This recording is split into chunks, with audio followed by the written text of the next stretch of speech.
E quando eu falo isso, né, de que a gente acaba adoecendo emocionalmente para deixar as outras pessoas felizes, eu falo com propriedade porque eu fiz exatamente isso a minha vida toda.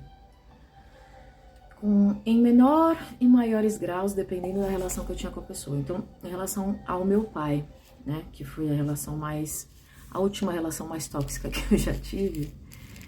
E, gente, também sou tóxica, tá? Todo mundo é tóxico em algum nível. Fica achando que você é o lírio do vale, que nasceu no campo sem ser semeado, não, porque tu não é, não. Todo mundo tem nuances de coisas boas e de coisas ruins. Ninguém é 100% bom ou 100% ruim, tá bom? Anota na agenda. Então, o que eu fiz assim que minha mãe partiu, né? Minha mãe morreu vai fazer 5 anos. Eu sempre fui muito próxima dos meus pais, da minha família toda. E da família toda... o que é família pra mim, chefe? Tópico sensível. O que é família pra mim? Família pra mim são meus pais, pai e mãe. Meus avós, né, deles, os pais deles. Minha irmã, que eu tenho uma irmã. Meus sobrinhos e agora meu sobrinho neto. E eu tenho outras pessoas assim que eu também considero como família, que é a família do meu tio Romero, da minha tia Ângela e da Ana Lee. E aí lá em agosto de 2020 a minha mãe partiu e eu não pensei, cara, você viu o tamanho da minha codependência e de como eu adoeci emocionalmente pra deixar todo mundo feliz? Assim que eu cheguei para cuidar do meu pai, eu tava trabalhando ainda, eu trabalhava fora, eu era coordenadora de atendimento de uma faculdade. E aí eu não sabia até então o que era cuidar de uma pessoa, de um idoso, ainda mais com demência, que é o caso do meu pai. O que eu fiz sem pensar? Lembra que eu falei que, tipo, a minha codependência, eu tenho que sempre estar de olho nas minhas atitudes, nas minhas ações, porque eu acabo sempre fazendo mais por outro, me prejudicando. Então, eu tinha que melhorar nesse ponto. Só que melhorei agora, né? Lá atrás, quando eu vim cuidar do meu pai, 5 anos atrás mais ou menos, eu larguei tudo. Eu morava sozinha, super perto do meu trabalho, uma kitnet super bonitinha, arrumei tudo direitinho. Sempre ajudei meus pais financeiramente também. Então, continuava dando suporte pra eles. A cada 15 dias eu passava o final de semana com eles, enfim. Eu larguei tudo pra cuidar do meu pai. Eu desfiz toda a minha casa, eu cheguei na casa dos meus pais, né? Assim que minha mãe partiu, mudei tudo. Todos os móveis, fiz uma casa nova e fui lá cuidar do meu pai.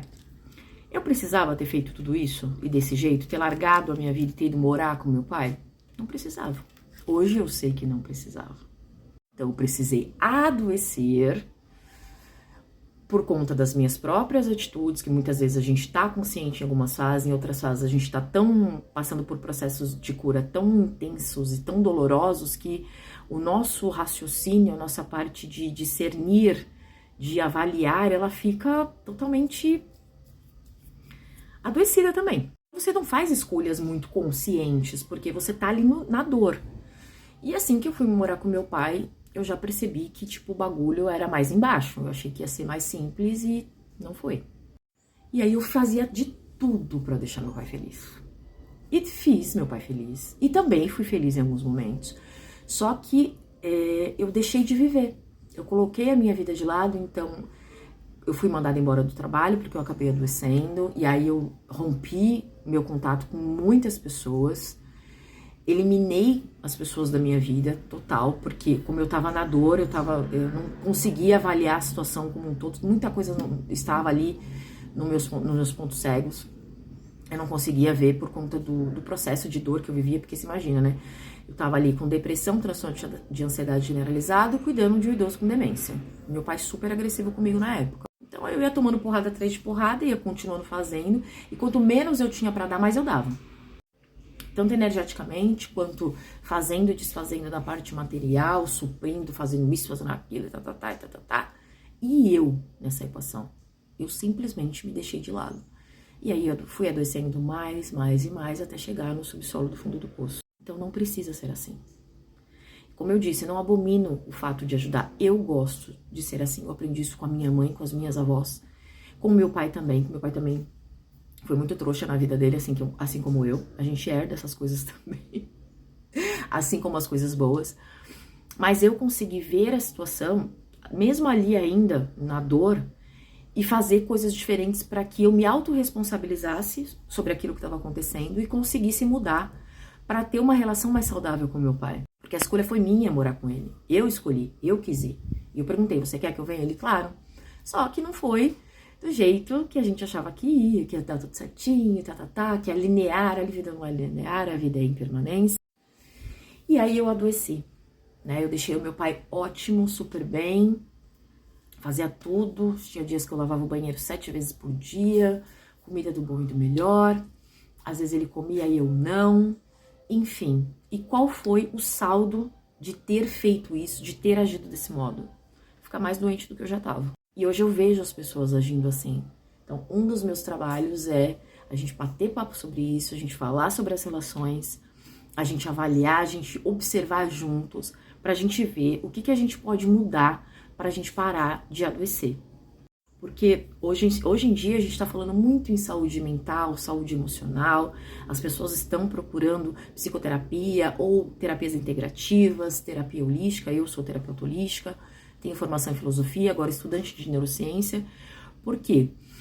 Tudo que eu estudei da minha vida foi para me melhorar e melhorar os meus, né? Hoje eu tenho resultados muito significativos em relação a isso, que eu sou a primeira buscadora da minha família.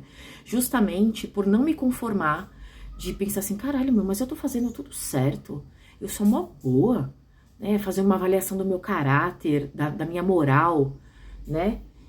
Da minha ética. E, meu, não vi onde eu errava. O meu erro estava justamente naquilo que eu achava que era um bem.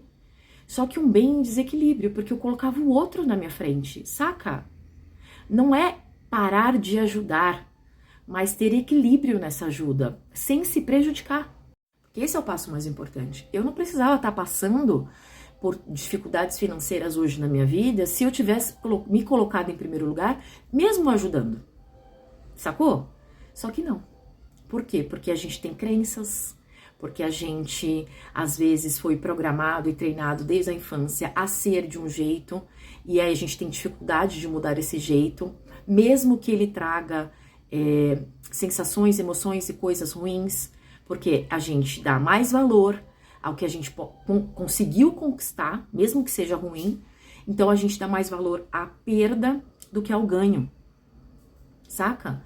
Então assim, quando a gente tem uma coisa, mesmo que ela seja ruim, se ela for ruim e for familiar, eu vou continuar com ela, porque a gente se acostuma com o ruim. E às vezes a gente continua nesse ruim por não ter referências boas. Eu posso falar isso em relação a pessoas que eu atendo dentro de relacionamentos afetivos. A pessoa estava sendo super maltratada, só que como ela não tinha referência de que tinha coisas melhor do que aquilo, ela continuava ali. Aí, de repente, quando ela olha pra fora, ela fala, nossa, mas se eu sou tão maltratada, aí a pessoa, puf, muda. E geralmente isso acontece dentro de uma sessão de terapia. Então, paremos. Paremos para refletir e para questionar as nossas próprias ações, que esse é o papel da filosofia.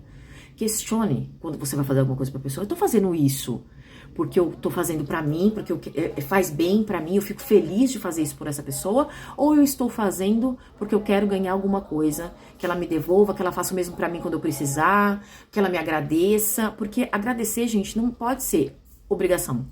Obrigado vem de obrigação, por isso que eu falo mais gratidão do que obrigação. Ser grato é uma escolha, é um estilo de vida. E o vídeo ficou longo pra caramba, mas pra vocês entenderem que a gente não pode se deixar de lado em prol de quem quer que seja um familiar, seja pai e mãe, não importa o laço que você tenha com essa pessoa, você sempre, primeiro, deve se colocar em primeiro lugar. Amai-vos uns aos outros como a si mesmo, então primeiro você e depois o outro.